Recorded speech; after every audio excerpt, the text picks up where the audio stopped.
Esther prayer warriors లో చిన్నదే పాట, ఇంగ్లీషు తెలుగు. వెండి బంగారముల కంటే నీ వాక్యమే నాకు మేలు. ధనము ధాన్యముల కంటే నీ వాక్యమే నాకు చాలు. వెండి బంగారముల కంటే నీ వాక్యమే నాకు మేలు. ధనము ధాన్యముల కంటే నీ వాక్యమే నాకు చాలు. అనుదినము అనుక్షణము నన్ను నడిపించే నీ వాక్యం. బాధలలో వేదనలో నన్ను బలపరచే నీ వాక్యం. అనుదినము అనుక్షణము నన్ను నడిపించే నీ వాక్యం. బాధలలో వేదనలు నన్ను బలపరచే నీ వాక్యం. వెండి బంగారముల కంటే నీ వాక్యమే నాకు మేలు. ధనము ధాన్యముల కంటే నీ వాక్యమే నాకు చాలు.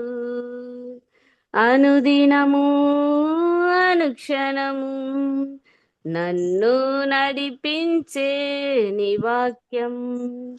బాధలలో వేదనలు నన్ను బలపరచే నీ వాక్యం. వెండి బంగారముల కంటే నీ వాక్యమే నాకు మేలు. ధనము ధాన్యముల కంటే నీ వాక్యమే నాకు చాలు. More than gold, more than silver, your word is good for me. More than food, more than money, your word is enough for me. More than gold, more than silver, your word is good for me. More than food, more than money, your word is enough for me. Every day, every time, your word is leading me. In my pain, in my strain, your word is strengthening me. Every day, every time, your word is leading me. In my pain, in my strain, your word is strengthening me. More than gold, more than silver, your word is good for me. More than food, more than money, your word is enough for me. More than gold, more than silver, your word is good for me.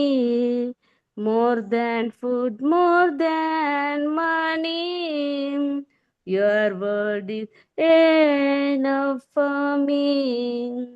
Thank you. Okay, చక్కని పాట.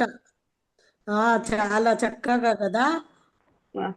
బాగుందక్క, కదా బాగుందా? అంటేనే super super. చాలా బాగుంది. ఏమో నాకు నచ్చింది, ఈ మధ్యన నేర్చుకున్నా. అందరికి అంటే నాకు ఏదైనా ఇష్టం ఉందంటే అది నలుగురికి తెలియజేయాలని నా ఆశ.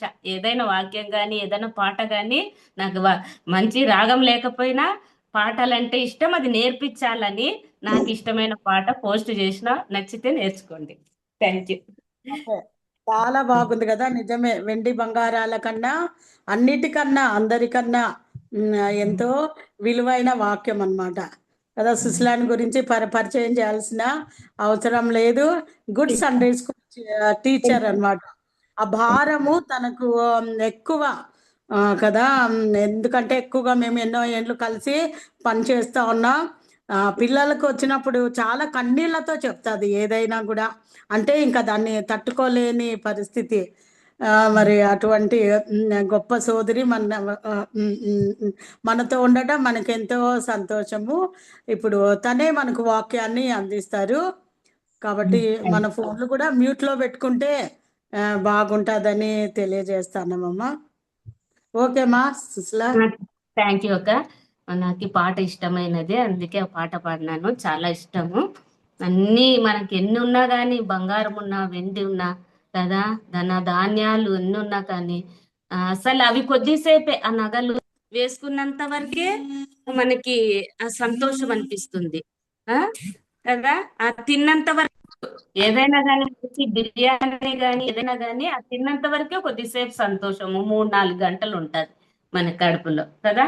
ఏదైనా కానీ, డబ్బు కానీ అది ఉన్నంత వరకే. కానీ దేవుని వాక్యం అనేది అది మనకి బాధలలో, కష్టాలలో, వేదనలో, అనారోగ్యంలో మనకి ఎంత ఆదరణ ఇస్తుందంటే అంత ఆదరణ ఇస్తుంది.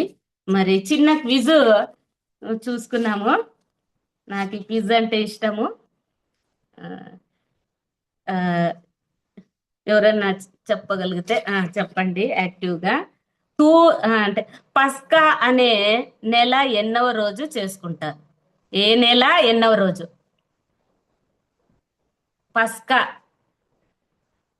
పస్కా పండగ? హలో, అబీబ్ నెల 14వ రోజు. Very good, very good Amruthavalli aunty. పులియని రెట్టెల పండగ ఎన్ని రోజులు చేసుకోవాలి? 7 రోజులు. 7 రోజులు. కరెక్ట్. ప్రకటన గ్రంథంలో చివరి సంఘం? లవోదికీయ సంఘం. Very good, very good, very good. ప్రస్తుతము మనము ఏ సంఘ కాలంలో ఉన్నాం? లవోదికీయ Very సంఘ good. కాలంలోనే ఉన్నాం. కరెక్ట్. తూమెడు అనగా ఎంత? మనకు తెలుగు బైబిల్లో లేదు కానీ ఇంగ్లీష్ బైబిల్లో ఉంది తూమెడు అంటే. పేర్లు 24. 24 పేర్లు, 20 పేర్లు కదా. 10 కేజీలు. తూమెడు అంటే 10 సేర్లు. తలాంతు అనేది మనకు తెలుగు బైబిల్లోనే కింద ఫుట్ నోట్ లో ఉంటుంది. తలాంతు మనం కింద కూడా ఎప్పుడైనా చదివినప్పుడు అట్లా పైన 1, 2, 3 ఇచ్చినప్పుడు మనం కింద చూసుకుంటే కూడా బాగుంటుంది. తలాంతు అనగా వరము. తలాంతు అనగా 3,600 రూపాయలు. 3,000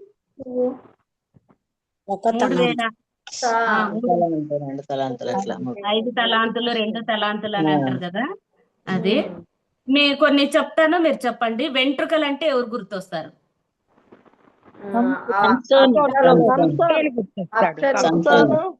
సంసోని, వెరీ గుడ్, అబ్షాలోము. సితారా అంటే? మొదట అబ్షాలోము. Very good, very good, very good. సితారా? దావీదు. Very good. మిరియాం కూడా దావీదు. దావీదే. కంజర వచ్చి బుట్ట లేక పెట్టె? మోసే. Very good, very good. Coat or అంగి? యోసేపు. సమాధి రాయి? ఇంకోటి?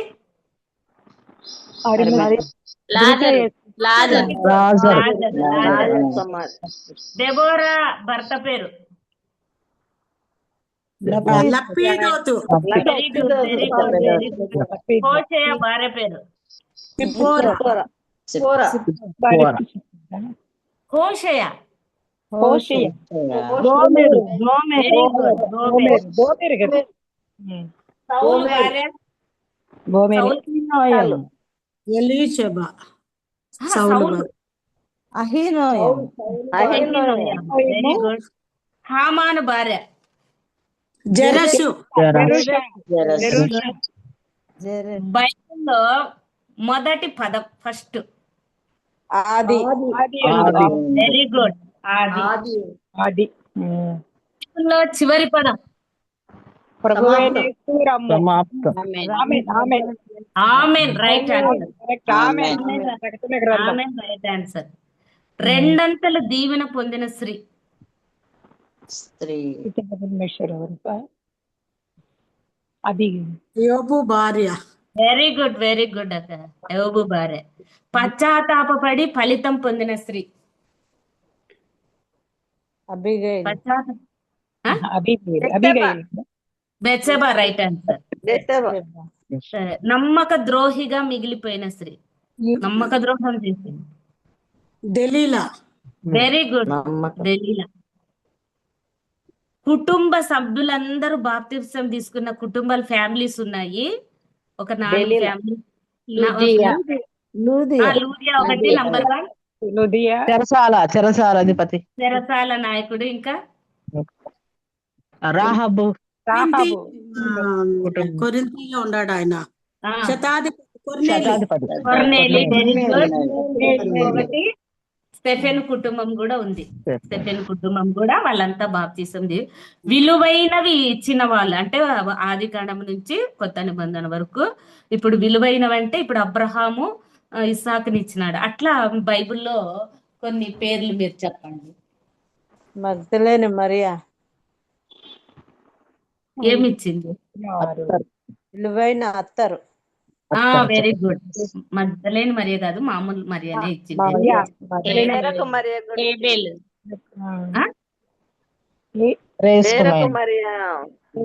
మరియా. మరియ సరిపోయింది. ఇంకొకటి దేశపు రాణి కూడా తీసుకొని వస్తుంది. ఇంకా కొత్త నిబంధనలు కూడా ఉన్నాయి చూడండి. అంటే విలువైన ఆమె రెండు కాసులు ఇచ్చినవి కదా. రెండు కాసులు ఇచ్చిన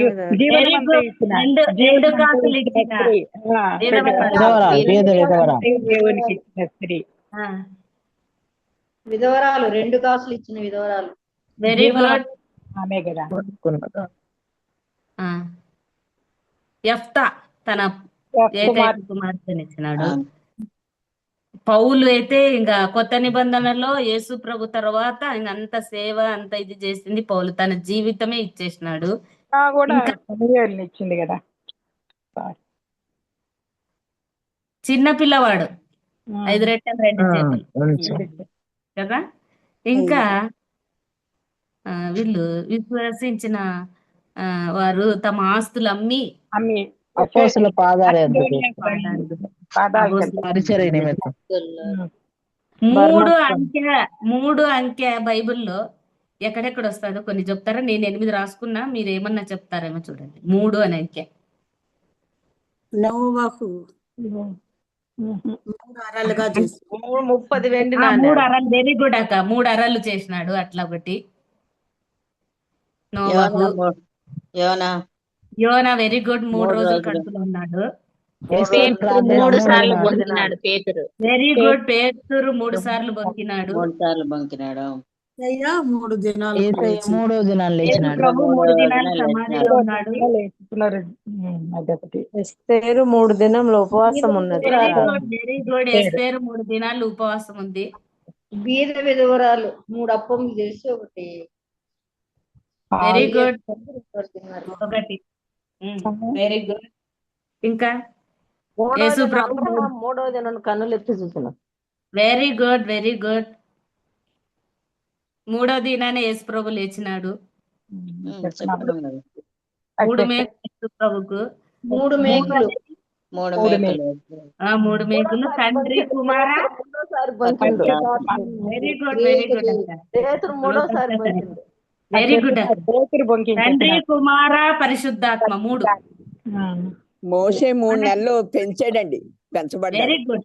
వెరీ గుడ్ అండి. నెక్స్ట్ మన దేవుడు పాత నిబంధన కాలంలో 3 పేర్లు చెప్పుకుంటాడు. ఏవవి? నేను ఏ దేవుడు? అనువాడను నేను. దేవుడను.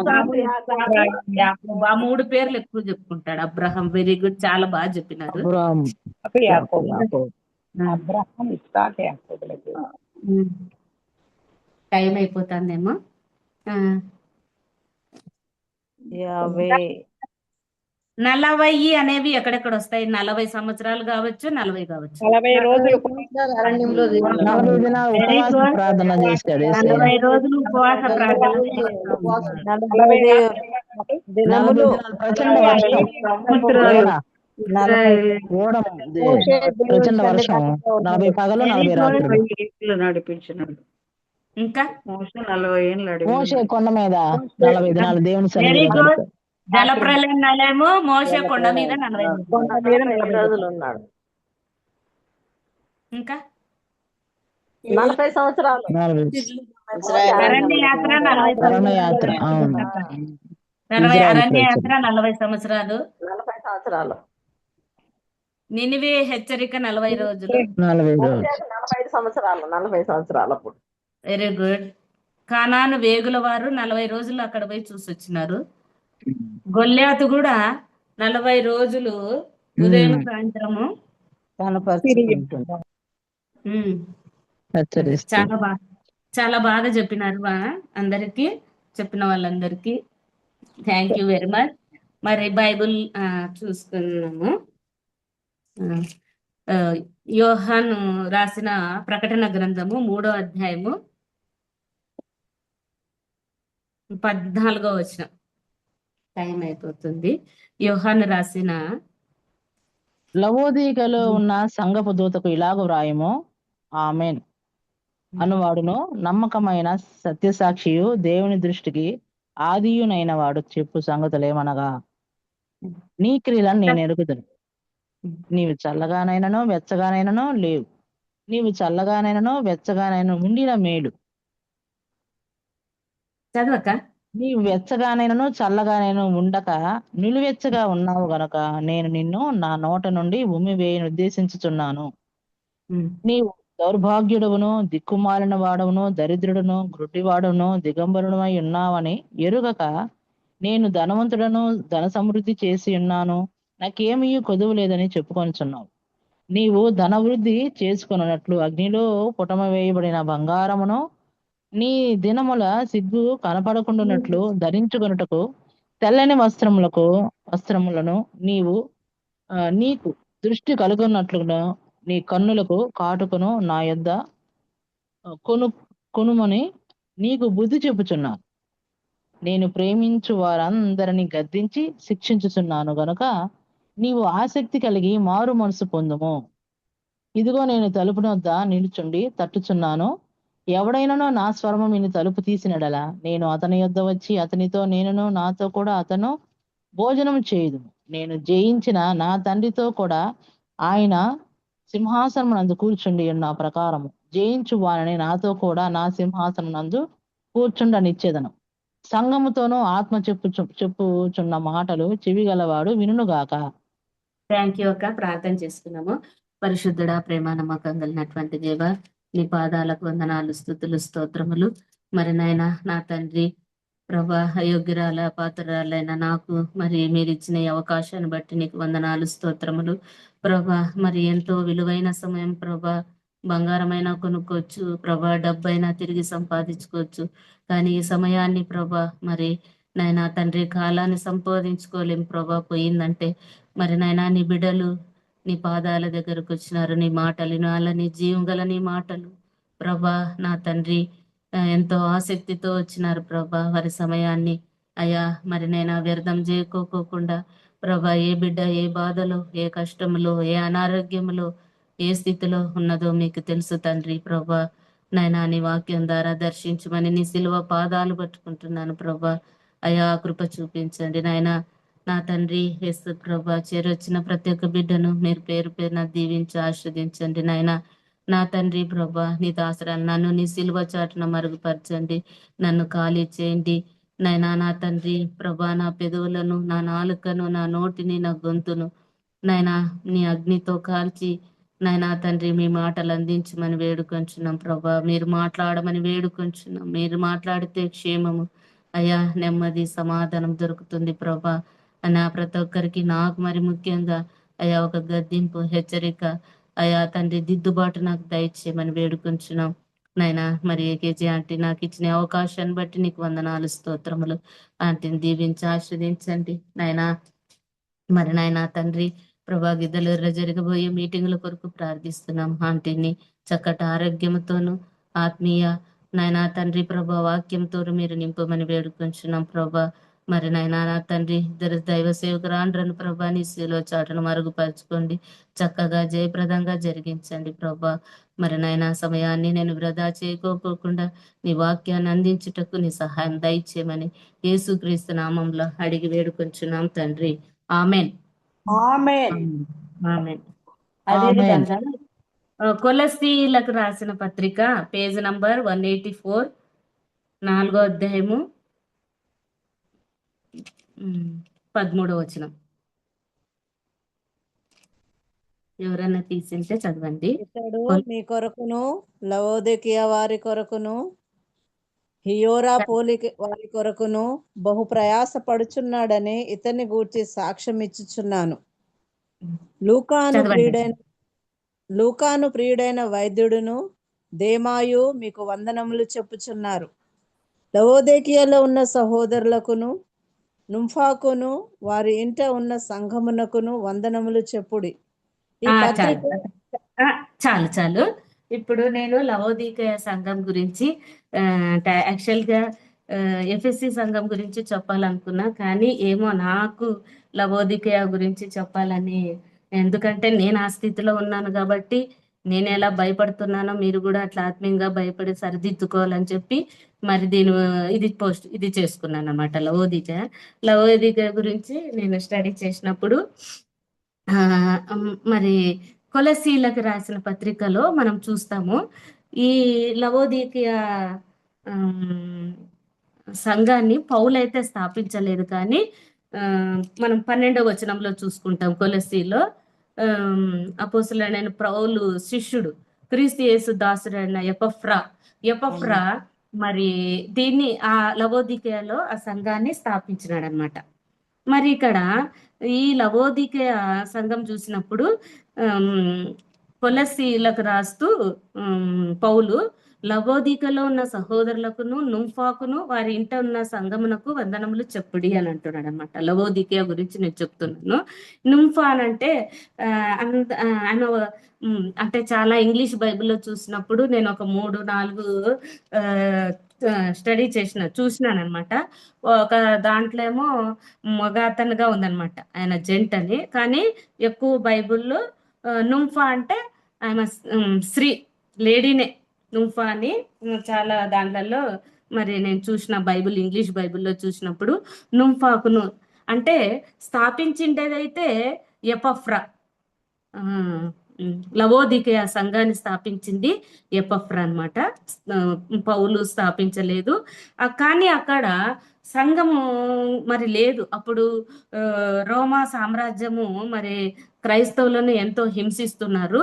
కానీ ఈమె నుంఫా అనే స్త్రీ, నుంఫా అంటే వెడ్డింగ్ అంటే ఏంటి, బ్రైడ్ అని అంటే పెండ్లి కుమార్తె అర్థం, పెండ్లి కుమార్తె.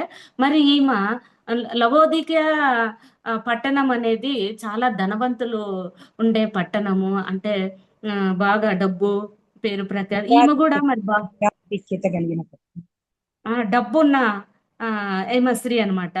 మరి ఈమె ఏం చేసిందంటే తన ఇంటినే మరి సంఘంగా మార్చేసింది అనమాట. అంటే ఆ కాలంలో భయపడకోకుండా ఎంత ధైర్యంగా మరి తన దేవుని కొరకు తన ఇంటిని సంఘము, మామూలుగా ఇంకా సంఘం అంటే మనం మీటింగ్లప్పుడు చూస్తూ ఉంటాము, అంత ఏడంటే ఆడ పడేసి పరుపులు అంత, అంటే తన ఎంత కష్టం ఉంటుందన్నమాట. ఒక ధనవంతురాలైనా ఎంత తగ్గించుకొని మరి పరుపులు వేయాలన్నా, కసులు ఊడ్చాలన్నా, తుడ్చాలన్నా, బాత్రూమ్లు అశుభ్రం అంతా మరి తన సమయాన్ని త్యాగం చేసింది, డబ్బును అంతటిని మరి మనం చూసుకుంటున్నాం. అందుకే మరి అంత గొప్ప దైవజనుడు పౌలు, యేసు ప్రభు తర్వాత కొత్త నిబంధనలో అంత సేవ చేసిన వాడు ఎవరంటే మరి పౌలను చూస్తున్నాం. మరి ఈ పౌలు ఆమెకు వందనాలు చెప్తున్నాడు. ఎంత ధన్యత. ఇంకోటి మరి పరిశుద్ధ గ్రంథములో ఈమె పేరు వ్రాయబడి ఉంది. కదా. మామూలుగా మనము లోతు భార్య పేరు రాయలే, యోబు భార్య పేరు రాయలేదు, కానీ దేవుడి పరిశుద్ధ గ్రంథములో ఈమె పేరు లిఖించినాడు. మరి మనము కూడా నుంఫా లాగా ఆ, మరి ఎంత త్యాగం చేసింది కదా. మనం కూడా అలాంటి స్త్రీలాగా మనం ఉండాలన్నమాట. అంటే ఎంత సమయాన్ని, డబ్బును, తన జీవితాన్ని దేవుని కొరకు పనంగా పెట్టింది.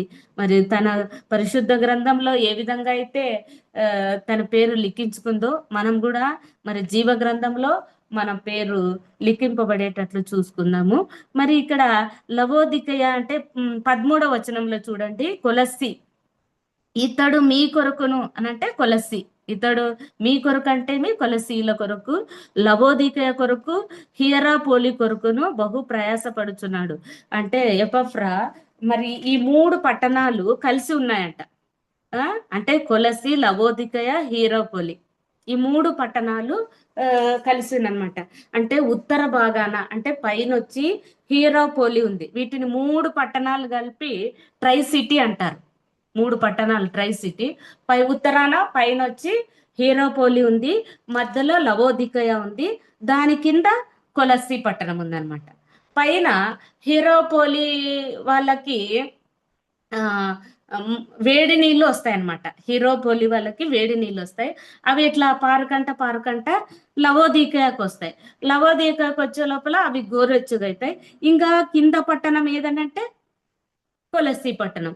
కొలసి పట్టణంలోకి ఆ నీళ్ళు వచ్చే లోపల వాళ్ళకి చల్లగా అయిపోతాయి అన్నమాట. అంటే పైన హీరోపోలి వాళ్ళకి వచ్చి వేడి నీళ్ళు ఉంటాయి, కింద లాస్ట్ ఉండే వాళ్ళకి చల్ల నీళ్ళు ఉంటాయి, మధ్యలో ఉండేది లవోదికయ సంఘం. లవోదికయ వాళ్ళకి వచ్చేటప్పటికి గోరెచ్చగా అంటే నులివెచ్చనగా ఆ నీళ్లు ఉంటాయి అన్నమాట.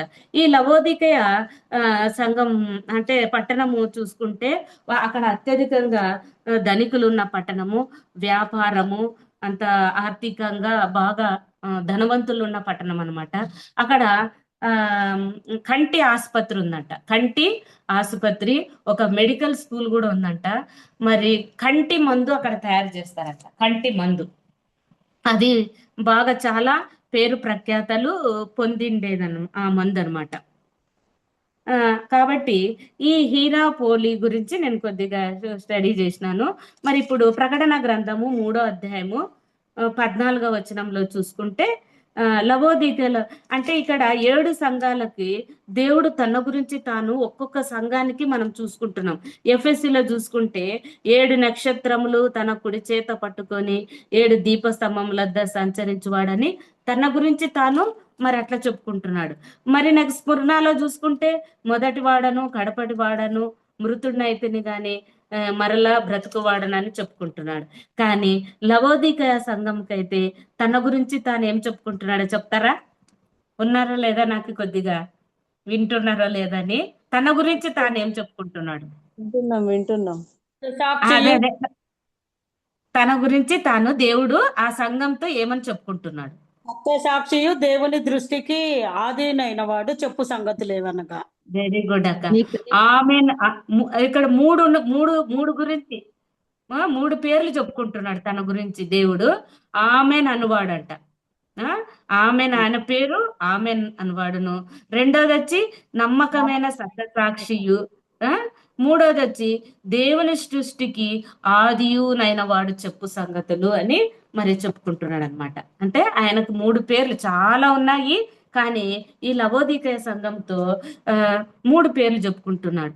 ఆమెన్ అనువాడు, నమ్మకమైన సత్యసాక్షి, మూడోది దేవుని సృష్టికి ఆదియునైన వాడు చెప్పు సంగతులు అన్నాడు. ఆమెన్ ఆమెన్ అంటే మనందరికీ తెలుసు. మనము ప్రార్థన అంతా చేసిన తర్వాత యేసు క్రీస్తు నామంలో అడిగి వేడుకుంటున్నాం తండ్రి ఆమెన్. ఒకరు చేసిన ప్రార్థన అందరు కళ్ళు మూసుకొని దాన్ని వింటే అది కదా అందరికీ అనమాట. అది అలాగే ఆమెన్ అంటేమి అది అలాగే జరుగును గాక అని మనం అది అర్థం అనమాట. దేవుడు అని అంటే అలాగే జరుగును గాకంటే దేవుడు మరి ఏదైనా వాగ్దానం చేసిన దేవుడు అనమాట. ఆయన మాట తప్పని దేవుడు. ఆయన మాట సత్యమైనది, నమ్మదగినది అనమాట, శక్తివంతమైన మాట కదా. ఆయన మాట అవునంటే అవును, కాదంటే కాదు. దేవుడు మరి ఏది చెప్తే అది ఖచ్చితంగా జరుగుతుంది అనమాట. అంటే భూమి ఆకాశము గతించినా కానీ నా మాటలు గతించవన్నమాట. అంత దేవుని మాటలు అంత పవర్ఫుల్ అన్నమాట కదా. మనము ఈ లోకంలో ఉన్నప్పుడు ఎవరికైనా మాట ఇస్తామనుకో, ఆ మరి మనకి అది కాకోకుంటే సారీ, పొరపాటు అయిపోయింది, అట్లా చెప్పేసినాను, నా చేత కాదబ్బా అని మనము అని అంటాం. కానీ మన దేవుడు ఒక్కసారి మాట ఇచ్చినాక ఆయన మాట తప్పని దేవుడు. వెనక తీసుకోడు, ఆ మాట వెనకకు తీసుకోడు. మనమైతే వెనక తీసుకుంటాం. అప్పుడు ఇస్తానని చెప్పినాను డబ్బు, అది చేస్తానని చెప్పినా నా పని నేను చెయ్యలేనబ్బా, నా చేత కాదని మనం అనుకుంటాం. కానీ ఆయన మాటలో అంత శక్తి ఉందన్నమాట. మాటతోనే ఈ సృష్టినంతా చేసినాడు. ఫస్ట్ రోజు వెలుగంటే వెలుగైంది, రెండో రోజు ఆకాశము కదా, ఇట్లా ఒక్క మాటతోనే సృష్టిని అంతటి చేసినాడు. కానీ మనిషిని దేవుడు ఎంతగా ప్రేమించినాడంటే తన స్వహస్తాలతో కదా మరి తను చేసుకున్నాడు అనమాట. అంత విలువనిచ్చినాడు. కాబట్టి ఆమెన్ కదా, ఆయన అవునంటే ఇంకా అది అవునే జరుగుతుంది. ఏ మాట ఆయన సెలవిస్తే అది ఆయన మాటలు నమ్మదగినవి, సత్యమైనవి, శక్తివంతమైనవి అనమాట. ఇప్పుడు 2 కొరింథీ 1:18 చూడండి. ఆయన పేరు ఏం పేరంటే నమ్మకమైన సత్యసాక్షి. ఫస్ట్ది ఆమెన్ అనువాడు, ఆయన పేరు ఆమెన్. రెండవది నమ్మకమైన వాడు. 2 కొరింథీ 1:18. దేవుడు నమ్మదగిన వాడు గనుక నేను మీకు కదా, మన దేవుడు ఎలాంటి వాడంట, నమ్మదగిన వాడు కదా.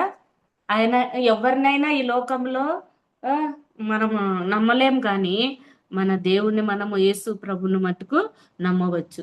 ఆయన నమ్మదగిన వాడు అంటున్నాడు. మనమందరము దేవుణ్ణి నమ్మామా లేదా?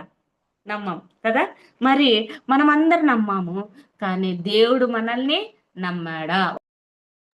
వేసుకుంటే మనమైతే నమ్మం, కానీ దేవుడు మనల్ని నమ్మాడా? మరి నమ్మితే ఆయనకు అంటే ఇప్పుడు మనల్ని నమ్మినాడా అంటే, ఈ బిడ్డని నేను ఈ లోకానికి మరి పంపించిన, మరి ఈ బిడ్డకి ఈ పని అప్పచెప్పిన, మరి ఈ బిడ్డ ఈ పని ఖచ్చితంగా చేయగలుగుతా అన్నాడా అని మనం అలాంటి నమ్మకాన్ని ఆయనకి ఇస్తున్నామా? మనల్ని నమ్ముతున్నాడా? ఈ బిడ్డని ఈ ప్రాంతంలో, ఈ ఉద్యోగంలో ఈ టీచర్గా పెట్టినాను, ఇక్కడ ఈ ఇంటికి పంపించినాను, ఈ మందిరంలో ఉంటున్నాడు, ఈ బిడ్డన అని ఆయనకు మనము నమ్మకాన్ని కలిగిస్తున్నామా లేదా కదా. మరి మనము అలాగ ఉండాలి.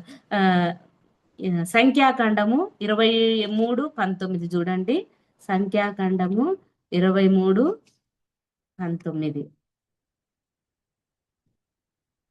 దేవుడు మాడుటకు ఆయన మానవుడు కాడు, పశ్చాత్తాపడుటకు ఆయన నరపుత్రుడు కాడు. ఆయన చెప్పి చేయకుండానా, ఆయన మాట ఇచ్చి స్థాపింపకుండానా. చాలా కదా. దేవుడు అబద్ధం ఆడుటకు ఆయన మాడవు కాడనమాట. ఆయన మనిషి అయితేదా కదా. కాబట్టి ఆయన మాట ఇచ్చినాడనుకో, మాట తప్పని వాడు. మనం మాట తప్పుతాం.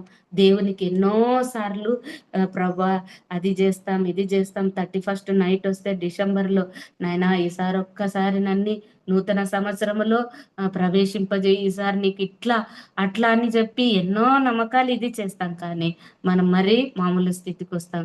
కానీ ఆయన అలాంటి వాడు కాదు కదా. ఆయన చెప్పి చేయకుండానా, ఆయన మాట ఇచ్చి స్థాపింపకుండునా అని అంటున్నాడు అనమాట కదా. 2 తిమోతి 2:13 చూడండి. 2 తిమోతి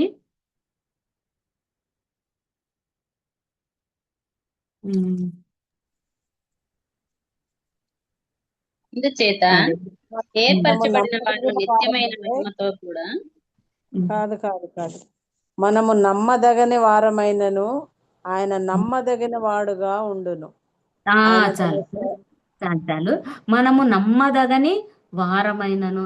అసలు మనలో చెప్పండి అక్క. 2 తిమోతి 2:13. 2 తిమోతి 2:13. మనము నమ్మదగని వారమైనను, ఆయన నమ్మదగిన వాడు కదా. కాబట్టి ఆయన పేర్లలో రెండవది లవోదికతో, ఫస్ట్ వచ్చి ఆమె నన్ను అనవాడని చెప్పుకుంటున్నాడు, నమ్మకమైన వాడని చెప్పుకుంటున్నాడు. 3వది వచ్చి దేవుని సృష్టికి ఆదియునైన వాడని చెప్పుకుంటున్నాడు. ఆదియునైన వాడని అంటే ఇక్కడ చూసుకోండి, కొలస్సి 1వ అధ్యాయము, కొలస్సీలకు రాసిన అపోస్తులుడైన పౌలు కొలస్సీలకు రాసిన పత్రిక 1వ అధ్యాయము 16 నుంచి 18 వరకు చూసుకున్నాము. 16 నుంచి. ఏలయనగా ఏలయనగా ఆకాశమందున్నవియు భూమి యందున్నవియు దృశ్యమైనవి గాని అదృశ్యమైనవి గాని అవి సింహాసనములైనను ప్రభుత్వములైనను ప్రధానులైనను అధికారములైనను సర్వమును ఆయన యందు సృజింపబడెను.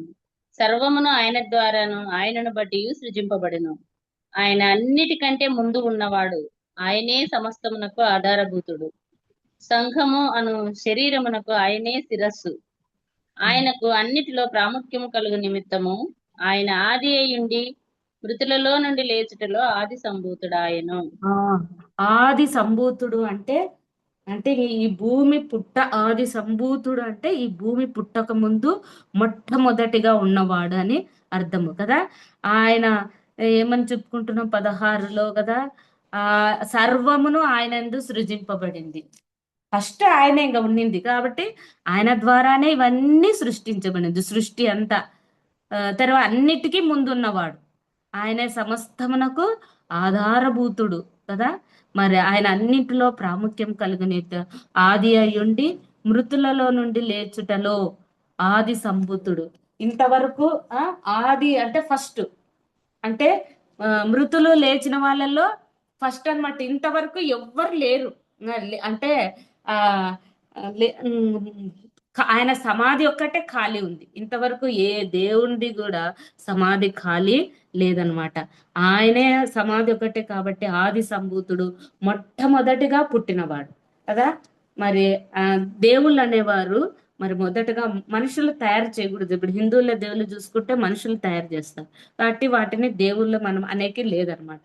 దేవుడు అంటే ఆయన అంతటిని సృష్టించినాడు, సర్వ సృష్టిని సృష్టించిన దేవుడు అనమాట. మనము మరి ప్రకటన గ్రంథంలోకి వస్తాము. లవోదిక సంఘంతో దేవుడు తన గురించి తాను 3 మాటలు చెప్పుకుంటున్నాడు. ఒకటి ఆమె నన్నువాడు, రెండోది నమ్మకమైన వాడని చెప్పుకుంటున్నాడు, మూడోది ఆదియు దేవుని సృష్టికి ఆది సంభూతుడు అంటే మొట్టమొదటిగా ఉన్న దేవుడని చెప్పుకుంటున్నాం. 3వ అధ్యాయం 15వ వచనం చూడండి, చదవండి. 3:15. ఈ క్రియలను నేను ఎరుగుదును, నీవు చల్లగానైనను వెచ్చగానైనను లేవు. నీవు చల్లగానైనను వెచ్చగానైనను ఉండిన మేలు. చాలు.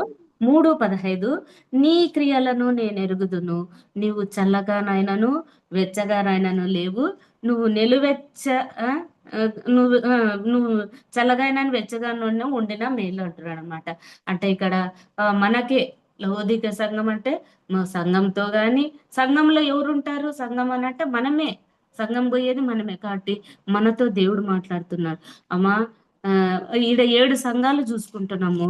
ప్రతి సంఘం, ఎఫెసీ సంఘము గాని, స్మరణ సంఘము గాని, నెక్స్ట్ తుయతర్ ఏదో ఒక మంచి మెప్పు ఉందనమాట. కానీ లవోదికయ సంఘానికి దేవుడు వచ్చి చూసినప్పుడు ఒక్క మెప్పు, ఒక మెచ్చుకునేది అనేది ఒక్కటి కూడా లేదంట. ఎంత భయంకరమైన స్థితి కదా. అంటే అన్ని ఎఫ్ఎస్సి సంఘంలో ఉంది ఏదో ఒకటి మెచ్చుకోవడానికి, కానీ మరి లవోదికయ సంఘానికి వచ్చే లోపల ఒక్కటి కూడా మంచిది లేదు. నువ్వు అట్లా అన్నా ఉన్నింటే బాగుండు చల్లగా. అంటే నీ స్థితి ఎట్లుందంటే మీ ఊర్లో నీళ్లు ప్రవహిస్తాయి చూడు, అలాగే ఉంది నీ స్థితి. ఎట్లా? పైన పైన ఏ పట్టణం ఉంది? కొలస్సీలో చూసుకున్నాం. పైన హీరాపోలిస్లో ఏ నీళ్లు ప్రవహిస్తాయి? వేడి నీళ్లు ప్రవహిస్తాయి. కింద లాస్ట్ ఉండేది కొలసి పట్టణం. కొలసి పట్టణం ఆడ ఎట్లుంటాయంటే నీళ్లు చల్లగా ఉంటాయి. ఈ మధ్యలో ఉంది ఆ పట్టణము, మధ్యలో ఉండేది లవోదికయ పట్టణం. లవోదికయ పట్టణంకి వచ్చే లోపల నీళ్లు గొర్రెచ్చగా వస్తాండి అనమాట. దేవుడు లవోదికయ సంఘంతో అంటున్నాడు, మీ ఊర్లో లాగానే నువ్వు అట్లే ఉన్నావు. నీ ఆత్మీయ స్థితి, నీ ఆధ్యాత్మిక స్థితి ఎట్లుందంటే నువ్వు అట్లా హీరాపోలిస్ లాగా వేడి నీళ్ళలాగా నా లేవు, ఇట్లా కింద కొలసీలో లాగా చల్ల నీళ్ళగా నా లేవు, గోరువెచ్చనగా ఉన్నావు కదా. నువ్వు అంటే ఇక్కడ ఆ రెండు రకాలు చల్లగా పైన వేడి నీళ్ళు కింద చల్ల నీళ్ళు, ఇది మధ్యలో నేను అంటే నువ్వు చల్లగానైనాను వెచ్చగానైనా అంటే వెళ్ళు, అట్లా లేకుండా మధ్యస్థంగా అంటే నువ్వు లోకంలోన్నా లేవు, లోకస్తుల్లాగన్నా లేవు, లేకుంటే దేవునిలో లాగన్నా లేవు, ఎట్లున్నావు మధ్యస్థ రకంగా, అంటే వేషధారణ జీవితం అన్నమాట కదా. ఎంత భయం అనిపిస్తుంది. ఆ అదేదో అని అంటారు, వేషనైనా నమ్మొచ్చు కానీ వేషధారిని నమ్మకూడదంట. అంటే బయట ఒక రకంగా మంచిగా నవ్వుకంటేనే మాట్లాడతారు, లోపల మటుకు ఎంత ద్వేషము పగ కోపం ఇవన్నీ ఉంటాయి అన్నమాట. కాబట్టి దేవుడు ఏమంటున్నాడంటే నువ్వు ఉంటే అట్లా వేడిగా ఉండు, లేకుంటే చల్లగానైనా ఉండు, మధ్యస్థంగా ఉంటున్నావు. అంటే రెండు పడవల మీద పోయినట్ల, అంటే యాదో ఒక రోజు మునిగిపోతావు, లేకుంటే రెండు గుర్రాల మీద ప్రయాణం చేస్తున్నావు అంటే యాదో రోజు కింద పడిపోతావు అనమాట కదా. ఉంటే లోకస్తుల్లాగన్నా ఉండు. అంటే ఏమి మందిరంకి రాకున్నప్పుడు చర్చికి చర్చిలో ఉన్నప్పుడేమో బాగా భక్తిగా ముసుగేసుకొని ప్రార్థన చేసుకొని మంచిగా ప్రేమగా ఉన్నట్ల పాటలు పాడి ఎంతో బాగా ప్రార్థన ఎంత బాగా చక్కగా చేస్తారు. రెగ్యులర్ గా వచ్చేది సేవకు, అంటే ఈ చర్చిలో ఉన్నప్పుడు అందరికి వందనాలు చెప్పుకుంటా అంత మంచి భక్తిగా కనిపించేది అనమాట. మరి చర్చి బయటకు వచ్చి మరి లోకంలోకి వెళ్ళినప్పుడు మరి ఇంకా లోకస్తుల్లాగే మాట్లాడడము, లోకస్తుల్లాగే జీవించడము, లోకస్తుల్లాగే ప్రవర్తించడము కదా. ఇవి వద్దంటున్నాడు అనమాట దేవుడు అనమాట. నువ్వు ఉంటే అట్లా వేడిగా అన్నా ఉండు, హీరో పోలీస్ వాళ్ళ వేడి నీళ్ళలాగా ఉంటే చల్ల నీళ్ళు కొలసి పట్టణం లాగా ఉండు, కానీ నువ్వు ఎట్లుంటున్నావు అంటే నులివెచ్చని జీవితం లాగా నువ్వు ఉంటున్నావు, ఇది మంచిది కాదని చెప్తున్నాడు. ఇక్కడ మనము మొదటి రాజులు 18వ అధ్యాయంలో చూసుకున్నంటే అక్కడ ఏలియా అంటాడనమాట, ఆ కొండ మీద బలి అర్పించేటప్పుడు కర్మేలు పది మీద పిలిపిస్తాడు బయలుదేవతల వాళ్ళని, ఇజ్రాయేలీని పిలిపించి ఏలియా ఒక మాట అంటాడు. ఏమని అంటాడు చెప్పండి? కొండ మీద బలి వాళ్ళ అర్పిస్తాడు కదా బయలుదేవతలు, మీరెందుకు రెండు తలంపుల దేవుడైతే మధ్య ఆయన మీరెందుకు ఆ, రెండు రెండు తలంపుల మధ్య మీరెందుకు రెండు తలంపులతో ఉంటారు?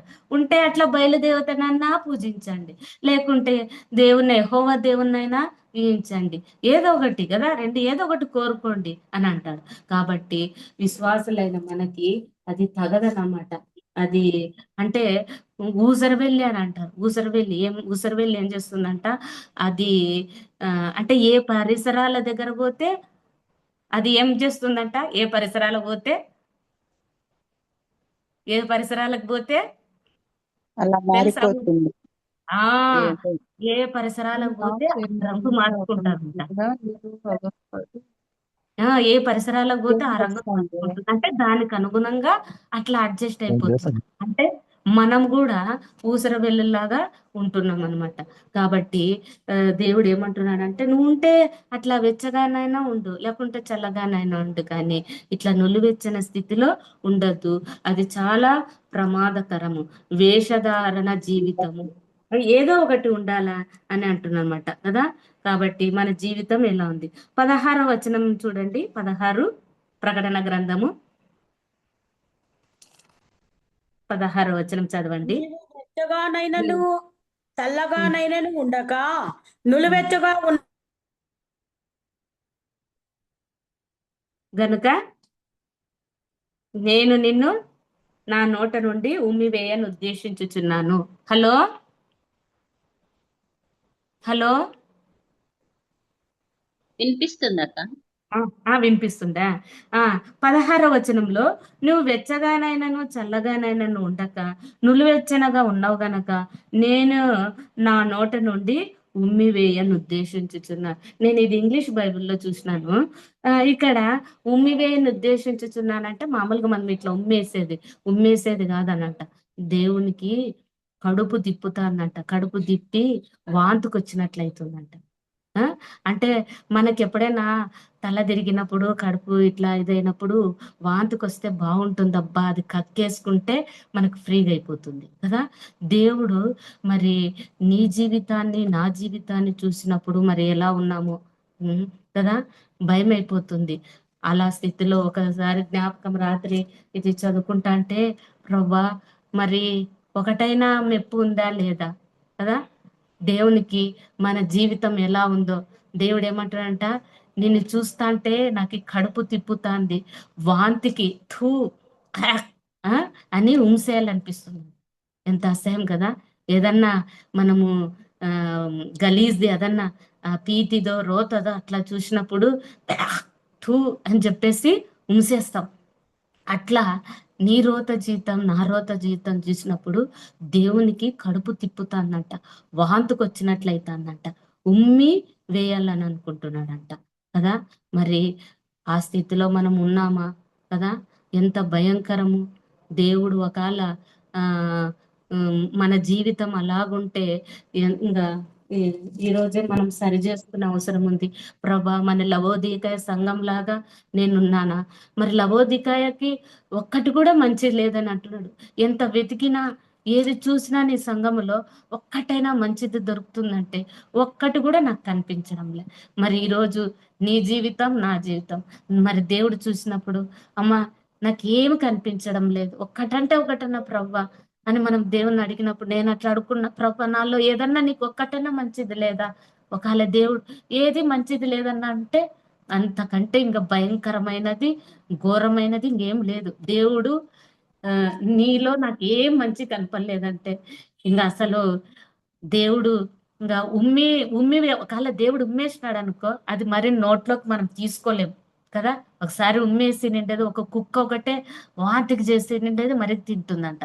ఇంకా అసలు ఎవరిదన్నా ఎవరిదన్నా ఎందుకు, మన వామిటింగ్ మనం చూస్తేనే అసహ్యం అవుతుంది కదా. మనదే, మన పిల్లలు కాదు కదా, ఎవరిదన్నా చూస్తే ఎంత అసహించుకుంటామంటే అంత అసహ్యం అవుతుంది. కాబట్టి నీ జీవితం చూసినప్పుడు నా జీవితం చూసినప్పుడు దేవుడు అలాగ ఏది ఇష్టం లేదంటున్నాడా, వాంతికి చేసుకుంటున్నాడా, కక్కేయాలనిపిస్తుందా కదా, అసహించుకుంటున్నాడా. కాబట్టి మనము జాగ్రత్తగా కలిగి ఉండాలన్నమాట. ఉం? ఇక్కడ ఆ, ఉమ్మివే ఈ 17వ వచనం చూడండి. ఆ కాబట్టి దేవుడు ఉమ్మివేయ నుద్దేశించుచున్నాను అంటున్నాడు. లాస్ట్ లో చూడండి, ఉమ్మివేయ 16లో లాస్ట్ లో ఉమ్మి ఉమ్మి ఉమ్మి వేసి నింటే గాన ఈ పాటిగా నేను ఎప్పుడు ఎన్నిసార్లు దేవుని అంటే అట్లా చచ్చిపోయేలాగా అట్లా అనిపిస్తున్నప్పుడు, ప్రభా ఒక్కసారి బ్రతికించు నాయనా, ఒక్కసారి నన్ను బ్రతికించు, మరి నీకు సాక్షిగా ఉంటానంటే దేవుడు దీర్ఘశాంతం గలవాడు కదా, దయ గలవాడు, ఎంత ప్రేమ గలవాడు, కృప గలవాడు కాబట్టే మరి బ్రతికిస్తున్నాడు. అదే గాన దేవుడు తూ అని ఉంచేసినంటే ఈ పాటికి నేనైతే మట్టిలో కలిసిపోయి ఉండేదాన్ని. కానీ తన కృప చొప్పిన బ్రతికిస్తూనే ఉన్నాడు. 17వ వచనం చూడండి, 17 చదవండి. నీవు దౌర్భాగ్యుడవును, దిక్కుమాలిన వాడవును, దరిద్రుడవును, గుడ్డివాడవును, దిగంబరుడవునై ఉన్నావని ఎరుగక, నేను ధనవంతుడను, ధనవృద్ధి చేసి ఉన్నాను, నాకేమీ కొదవలేదని చెప్పుకొనుచున్నావు. చాలు.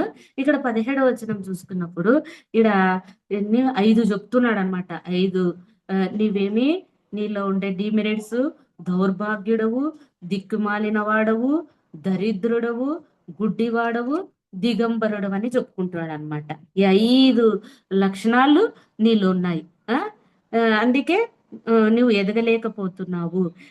ఎరగక నేను ధనవంతుడు, ధన సమృద్ధి చేసి ఉన్నాను, నాకేమీ కొదవలేదని నువ్వు చెప్పుకొనిచున్నావు. 5 లోపాలైన లవోదికేయ సంఘంలో మరి ఉన్నట్లు మనం చూస్తున్నాం అన్నమాట. కానీ 18వ వచనం చదవండి.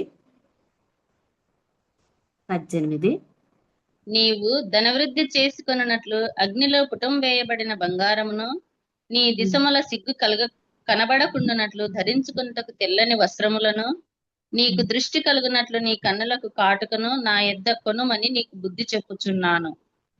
దేవుడు మరి 5 ఉన్నాయి కదా ఆ లోపాలు, మరి నువ్వు సరి చేసుకోవడానికి ఇక్కడ మనము 16 వచనములో లాస్ట్ లో చూసుకుంటే ఉమ్మివేయని ఉద్దేశించుచున్నాను అన్నాడు. అంటే ఉమ్మివేయలే ఇంకా దేవుడు. మా ఎంత మంచి గొప్ప దేవుడు కదా, అవకాశం ఇచ్చినాడు, మనకు ఒక ఛాన్స్ ఇచ్చినాడు అనమాట. అంటే ఉమ్మివేయలే, ఎంత బతికిపోయినాం ఈరోజు, మీరు నేను అందరము ఆయన నోటిలో నుంచి ఉమ్మి వేయలేదు. అంటే మనలో ఇంకా ఏదో ఆయన ఒక ఛాన్స్ ఇచ్చి మనల్ని బ్రతికించినాడు అనమాట. కాబట్టి మనం సరి చేసుకోవాల. ఇక్కడ సరే 5 మనకి చెడ్డ లక్షణాలు ఉన్నాయి కదా, దౌర్భాగ్యుడు, దిక్కుమాల, దరిద్రుడు, గుడ్డివాడు, దిగంబరుడు. అయితే ఇప్పుడు 3 లక్షణాలు దేవుడు తన దగ్గర ఉండేవి నా యొద్ద కొనుమని నీకు బుద్ధి చెప్పుచున్నాడు.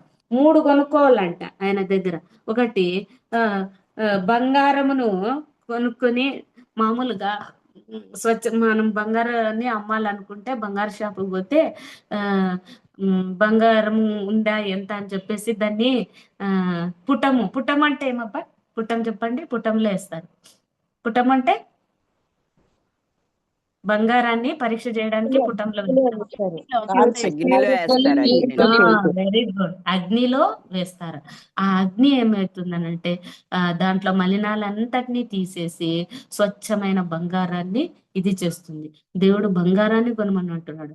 అంటే నువ్వు ఎట్లయితే మరి అగ్నిలో వేసినప్పుడు స్వచ్ఛంగా మరి అదిగా మారుతుందో, అలాగా నిన్ని అగ్ని లాంటి పుటమునంటే అగ్ని లాంటి శ్రమలు నీకు ఇక లేవు. నువ్వు బాగా ధనవంతుడు బాగా అని అన్ని చెప్పుకుంటున్నావు, అంతా బాగా వాళ్ళు ధనవంతులు అనమాట. అక్కడ ఉండే వాళ్ళు రిచ్ పీపుల్, అంతా మెడికల్ గా అంతా బాగుంది కాబట్టి మరి మీకు కష్టాలు లేవు కాబట్టి మీకు అగ్ని లాంటి కష్టాలు నేను పెడుతున్నా కదా.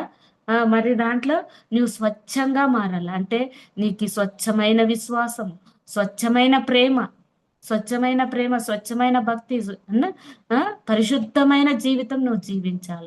కాబట్టి నేను పుటములో వేస్తున్నా, నువ్వు బంగారాన్ని కొనుక్కో. రెండోది ఏమనంట, నీ దిశముల సిగ్గు కనబడకుండానట్లు ధరించుకొనుటకు తెల్లని వస్త్రాలు ధరించుకొనుము అని అంటున్నాడు అన్నమాట. అంటే దిశముల సిగ్గు అని అంటే ఇక్కడ పైన ఆయన ఏమనగా దరిద్రుడు, వాళ్ళేమో లవదీకవ సంఘం వాళ్ళు ధనవంతులని అనుకుంటున్నారు, కానీ దేవుడు ఏమంటున్నాడంటే నువ్వు దిగంబరుడవు, గుడ్డివాడవు, దిగంబరుడు అని అంటే నువ్వు నగ్నంగా ఉన్నావు, నీకు సిగ్గు పోతాంది, నీకు సిగ్గు కలుగుతాంది, నువ్వేమో బాగా బట్టలు వేసుకున్నాను అనుకుంటున్నావు, కానీ నీవు నగ్నంగా ఉన్నావు, నీకు సిగ్గుపోతాంది. కాబట్టి నువ్వు ఏం చేయాలా, తెల్లని వస్త్రాలు ధరించుకొనుము అని అంటున్నాడు. తెల్లని వస్త్రాలు అని అంటే ఇక్కడ మనము యెషయా 61:10 చూసుకున్నాం చూడండి. యెషయా గ్రంథము 61 అధ్యాయం 10వ వచనం. యెషయా 61:10.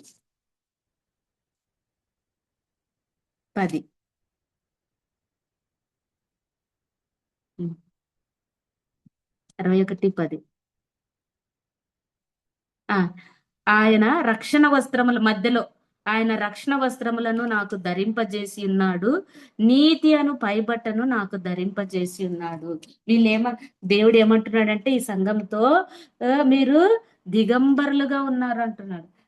దిగంబరులు అంటే మీకు సిగ్గుపోతాంది, మీకు బట్టలు లేవు, మీరు నగ్నంగా ఉన్నారు, కాబట్టి నీకు తెలియడం లేదు, నువ్వు బట్టలు కట్టుకున్నాను అనుకుంటున్నావు, కానీ నీకు తెలియడం లేదు. కాబట్టి నువ్వు నేను ఇచ్చే వస్త్రాలు ధరించే రక్షణ వస్త్రాలు ఫస్ట్ది. రెండోది నీతి అను పై బట్టను నాకు ధరింపజేసినాడు. మనము దేవుని నమ్మిన బిడ్డలు ఈ 2 వస్త్రాలు కలిగి ఉండాలి.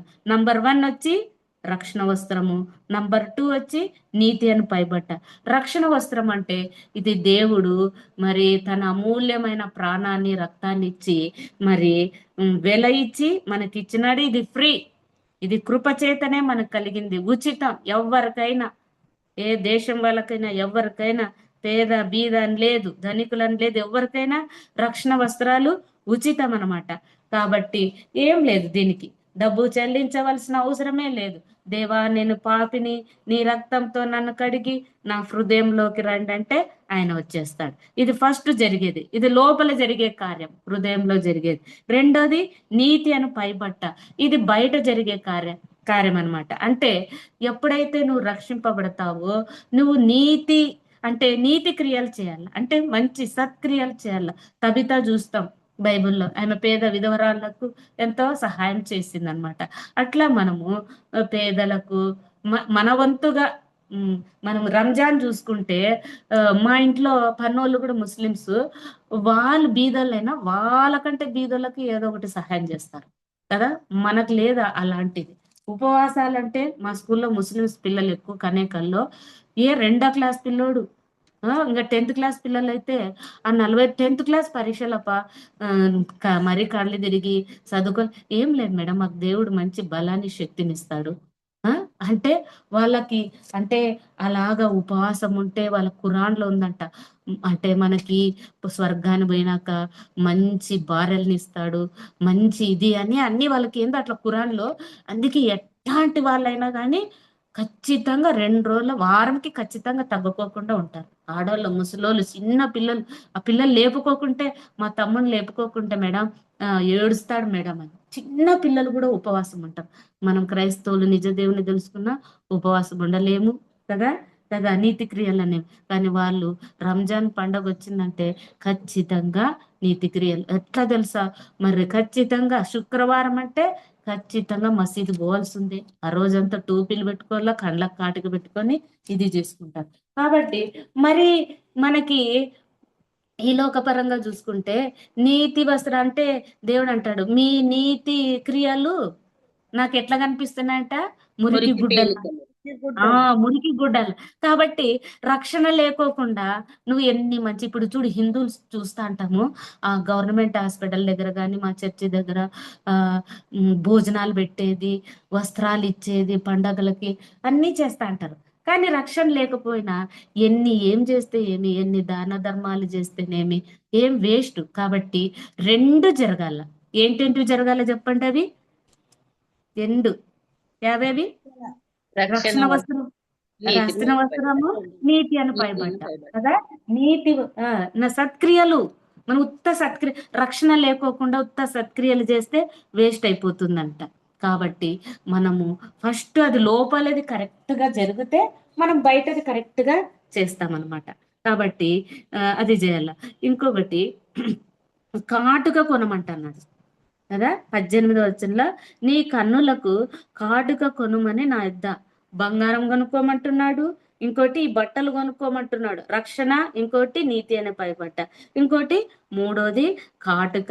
మనకి కాటుక అంటే మనకి 2వ కొరింథీ 4:4 చూసుకుంటే, 2వ కొరింథీ 4:4 చూసుకుంటే, దేవుని స్వరూపి అయిన క్రీస్తు మహిమను కనపరచు సువార్త ప్రకాశము వారికి ప్రకాశింపకుండు నిమిత్తము ఈ యుగ సంబంధమైన దేవత అవిశ్వాసులైన వారి మనోనేత్రములకు గ్రుడ్డితనం కలుగజేసెను. సాతాను మనకి ఏం చేసినాడంటే, ఈ లోకం దేవుని యొక్క మహిమలు, ఆ వెలుగు మనకి గుడ్డితనం కలగజేసేసి, అదే ఈ లోకమే ఇదే బాగా హైలైట్ అయ్యేటట్లు చేసిందనమాట. దేవునివన్నీ మరుగుపరిచేసి గుడ్డితనం కలిగేటట్లు చేసిందనమాట. ఒకటి చూసుకోండి, ఇప్పుడు మన దేవుడు 3 వస్తువులు కొనమంటున్నాడు. ఒకటి బంగారం. ఆ బంగారం ఎక్కడ వేయాలంట, పుటంలో వేయాల. పుటంలో వేసినప్పుడు అది స్వచ్ఛంగా మారుతుంది. అట్లా మరి నీ జీవితము పరిశుద్ధంగా కదా స్వచ్ఛంగా ఉండాలని కోరుకుంటున్నాడు. రెండోది, నువ్వు దిగంబరివి, నీకు సిగ్గుపోతాంది, నీకు నువ్వు బట్టలు లేవు అని చెప్తున్నాడు. కాబట్టి నా దగ్గర వస్త్రాలు కొనుక్కోమంటున్నాడు, రక్షణ వస్త్రాలు, నీతి అను పైబట్ట. ఇంకోటి 3వది ఏం కొనుక్కోమంటున్నాడు, కాటుక. కాటుక కొనుక్కోమంటున్నాడు. నీకు నువ్వు గుడ్డిదాని పోయినావు, నువ్వు దేవుని సంగతులు నువ్వు తెలియడం లేదు. సాతాను ఈ యుగ సంబంధమైన దేవత గుడ్డితనం కలగజేసింది, నా కాటుక నువ్వు కొనుక్కోమని అంటున్నాడు అనమాట. ఇంకోటి 2వ కొరింథీ 10:12 చూడండి. 2వ కొరింథీ 10:12.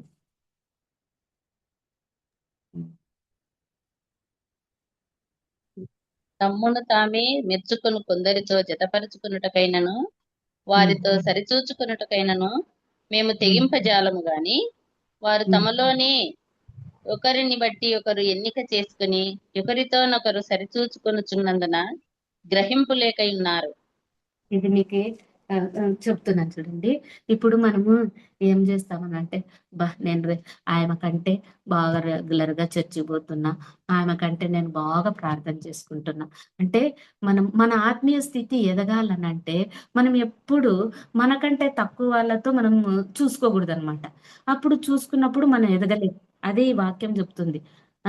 ఆమె కంటే నేను బాగా ప్రార్థన చేస్తా, ఆమె నేను ఆమె ఉపవాస ప్రార్థనకి రానే రాదు, నేను బాగా ఉపవాస ప్రార్థన వస్తా, నేను అన్ని క్విజులో బాగా చెప్తా, ఆమె కంటే నేను మంచిగా బాగా బైబిల్ ఇట్లా అని మనకంటే తక్కువ వాళ్ళని చూసి మనం గర్వపడకంటూ ఉంటే మనము ఆత్మీయంగా ఎదగలేమన్నమాట. మనం ఎప్పుడైనా కానీ ఎవరిని చూసుకోవాలంటే మనకంటే ఉన్నతంగా ఉన్న వాళ్ళని మనం చూసుకోవాలి. అబ్బా, ఆమెలాగా నేను జీవించాలి, ఆమెలాగా నేను మాట్లాడాలా, ఆమెలాగా నేను మరి వాక్యం చెప్పాలా. అట్లా మన ఆత్మీయ జీవితాన్ని ఉన్నత స్థితిలో ఉన్న వాళ్ళతో మనం పోల్చుకోవాలన్నమాట. ఇక్కడ అదే చెప్తున్నాడు అపోస్తులుడైన పౌలు కొరింథీలకు రాస్తూ. ఇక్కడ ఏం చేస్తున్నారంట, కొరింథీయులు తమ్మును తామే మెచ్చుకొను కొందరితో, అంటే తమ్మును తామే వాళ్ళే మెచ్చుకుంటున్నారు. అబ్బా, ఆమె కంటే నేను మేలు, ఆమె కంటే నేను బాగున్నా, తమ్మును తామే మెచ్చుకొని కొందరితో జతపరుచుకొనుటకైనను వారితో సరిచూచుటకైనను మేము తెగింపజాలము. కానీ వారు తమలోనే ఒకరిని బట్టి ఒకరు ఎన్నిక చేసుకొని ఒకరితోనొకరు సరిచూసుకొనుచున్నందున గ్రహింపు లేక ఉన్నారు. మనం అప్పుడు కూడా కానీ మనకంటే తక్కువ ఉన్న వారితో, మనం ఆత్మీయ స్థితిలో తక్కువ ఉన్న వారితో పోల్చుకోకూడదు కదా. మరి ఎట్లాంటివి పోల్చుకోవాలని అంటే బంగారంలో కానీ డబ్బుల్లో అట్లాంటివి మనము కదా అట్లా ఇది చేసుకోవాలి. కానీ ఆత్మీయంగా ఎప్పుడు మనకంటే తక్కువ ఉన్నప్పుడు మనం వాళ్ళతో పోల్చుకున్నాం అనుకో మన ఆత్మీయ స్థితి ఇంకా దిగజారిపోతుంది. మనం ఎప్పుడు మనకన్నా పైన వారితోనే మనము పోల్చుకోవాల్సిందిగా. ప్రకటన గ్రంథము 3:19 లాస్ట్కి వచ్చేసినాము, టైం అయిపోయింది. 19 చదవండి. ప్రేమించు వారిని అందరినీ గద్దించి శిక్షించుచున్నాను కనుక నీవు ఆసక్తి కలిగి మారు మనస్సు పొందుము. చాలు. ఇక్కడ దేవుడు తను ప్రేమించే వారిని మరి గద్దించి మరి శిక్షిస్తాడంట కదా. అంటే ఒక్కోసారి దేవుడు ఏం చేస్తాడంటే మంచానికి కూడా వేస్తాడు, ఏదో రోగము ఏదో ఒకటి తెచ్చేస్తాడు.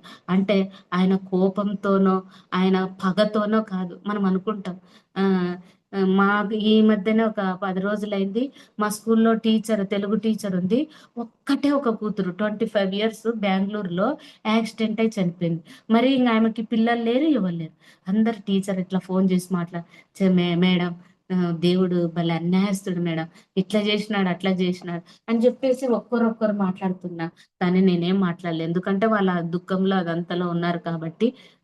ఏమబ్బా దేవుడు ఇట్లా చేయొచ్చా, ఏదో ఆస్తి మీద కొట్టొచ్చు, ఏదో దాని మీద కొట్టొచ్చు, ఏదో అన్నారు, ఇట్లా నా సంపత్తి ఇంకెవ్వరు లేరు. 200 చీరలు తీసి పెట్టిందంట ఆయన కూతురికి. అన్ని ఇంకా పెళ్లి కావాలా వర్క్ 3,000-4,000 రూపాయలు చేసింది. ఆయన అంతా వ్యర్థమే. ఇంత బాధ అనిపిస్తుంది అనమాట.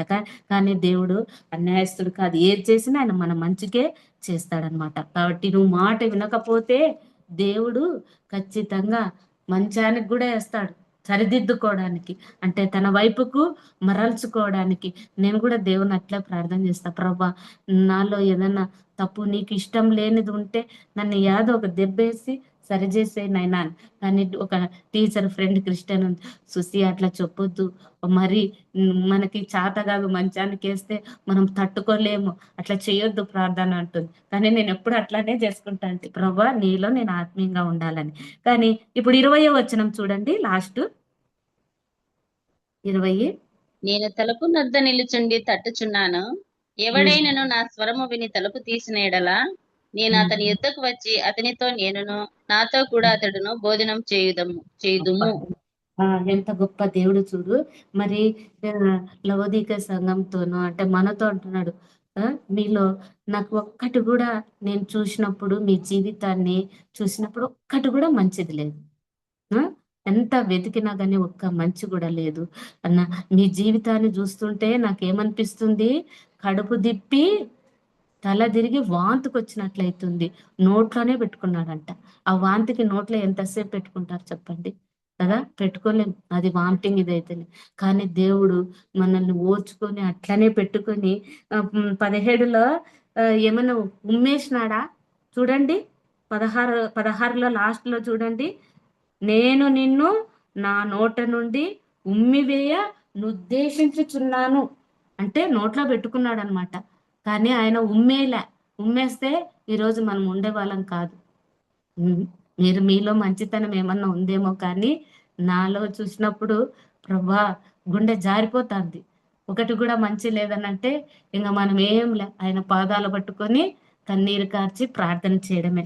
కానీ ఎంత మంచి దేవుడు, ఉద్దేశించుచున్నాను అంటున్నాడు అంతే, నోట్లోనే పెట్టుకున్నాడు.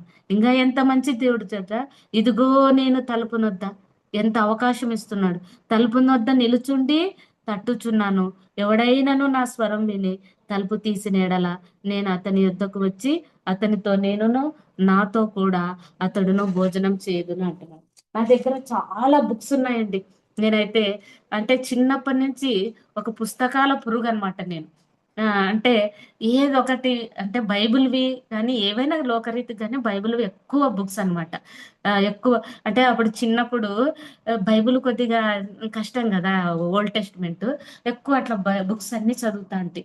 కానీ ఒకసారి ఒక బుక్ చదివినప్పుడు దాంట్లో ఒక మంచి ఒక మిషనరీ ఏం చెప్పినాడంటే, తన లైబ్రరీలో ఒక పుస్తకం కనిపించినప్పుడు అది చదివినప్పుడు అమ్మా ఇది భలే ఉంది అనుకున్నాంట. కానీ ఆ భక్తుడి నుంచి నేను ఈ రోజున వరకు నేర్చుకునేది ఏమంటే, బైబిల్ కంటే ఏ పుస్తకము మనకి బాగుంది అనకూడదంట. వెంటనే ఆయన ఏం చేసినాడంట, ఆ భక్తుడు కాల్చేసినాడంట. అందుకే నా దగ్గర పుస్తకాలు చాలా ఉన్నాయి. కానీ నేను అది ఎప్పుడైతే ఆ పుస్తకం అది చదివినానో అప్పటి నుంచి నాకి అంటే ఏదైనా చెప్పాలనుకున్నప్పుడు సండే స్కూల్కి ఇట్లా ప్రిపేర్ అన్నప్పుడు బుక్లో కూడా తీసుకొని రెఫర్ చేసుకుంటా. కానీ ఈ మధ్యన చదవను అనమాట. ఎక్కువగా బైబిలే నేను చదువుకుంటాను అనమాట. కాబట్టి బైబిల్కి మించిన పుస్తకం ఏదీ లేదు. ఏదైనా మనం కాబట్టి ఎక్కువ బైబిలే మనము మరి ధ్యానం చేయాలా. కానీ ఇక్కడ దేవుడు మరి లవోదికయ సంఘం దగ్గర ఏమంటున్నాడు, ఇదిగో నేను తలుపు వద్ద నిల్చుండి తట్టుచున్నాను. అంటే ఒక కథ బుక్లో చదివినాను. అదేమనంటే ఒక ఊర్లో అంట ఒక చర్చి దగ్గర, మన చర్చి దగ్గర కూడా బయట పేదవాళ్ళు అడుక్కు తినే వాళ్ళు కూర్చొని అడుక్కు తింటాంటారు కదా, అట్లా మైకులు పెట్టింటాం వినిపిస్తుంది. అట్లా ఒక బిచ్చగాడు ఏం చేసినాడంట, ఆ మైక్లో వాక్యం విని రోజు గట్టిగా పెడతారు కాబట్టి వింటారు కదా, విని దేవుని నమ్ముకున్నాడంట. దేవుని నమ్ముకొని కొన్ని రోజుల తర్వాత ఆ లోపల పోయి ఆ చర్చి పాస్టర్తో, అయ్యా నేను దేవుని నమ్ముకుంటాను, నా పాపాలు ఒప్పుకుంటానంటే సర్లే అని చెప్పి పాస్టరు మరి ప్రార్థన చేసి చేసినాడంట. సర్లేని మరి మామూలుగా బిచ్చం అడుక్కుంటా అన్నాడంట ఆ కాలం.